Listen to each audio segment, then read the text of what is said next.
Today, we're going to talk about a pretty simple but really powerful idea.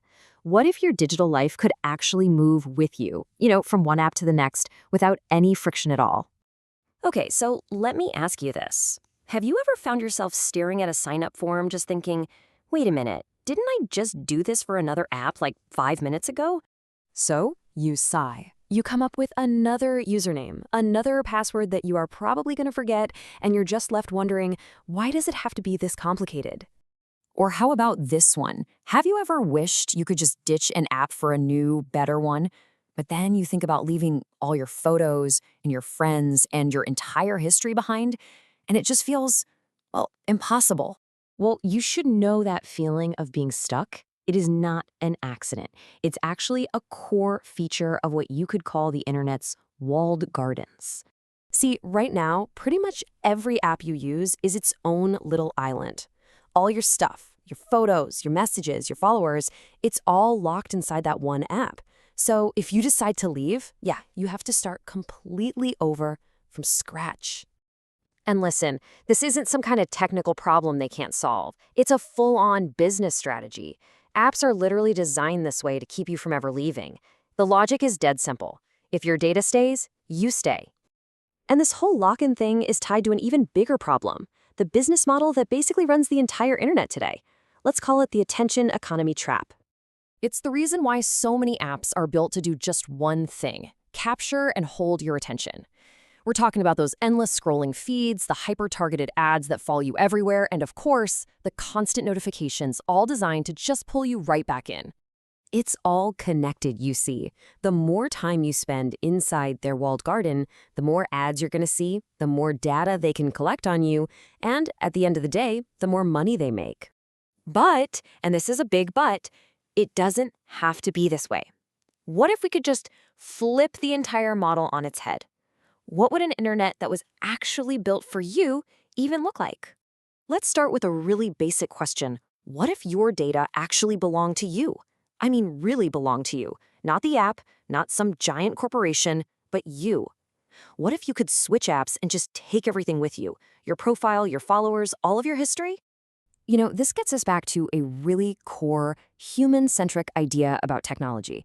The whole point was that our tools are supposed to serve us, right? To make our lives easier, not trap us for their own benefit. Now, there are a few different names for this idea floating around. You might have heard people call it Web3, or in some circles, the metanet. But honestly, the name doesn't matter nearly as much as the core concept: an internet where your data moves with you. So you're probably wondering, how do you actually make data portable? It sounds super complex, but the main idea behind it is surprisingly simple. So for this to work, all these different apps need a way to connect and basically understand each other. It really just boils down to three main things. First, they need a shared language so they can talk to each other. Second, you need a master key, a single, secure identity that only you control. And third, you need a set of common rules that lay out how your data can be exchanged safely and securely. And here's the payoff. Just imagine joining a brand new social media app, but instead of that blank, empty profile you're used to, everything is already there. Your name, your picture, your followers, even your old posts. They all just come with you instantly. Everything just works. Now, this ability for us, the users, to move around freely, it creates this massive shift in the power dynamic between us and the apps. Let's call it the great incentive flip. So what does this actually mean for you? It's simple, but it's also incredibly profound. It means no more starting over every single time you want to try a new service.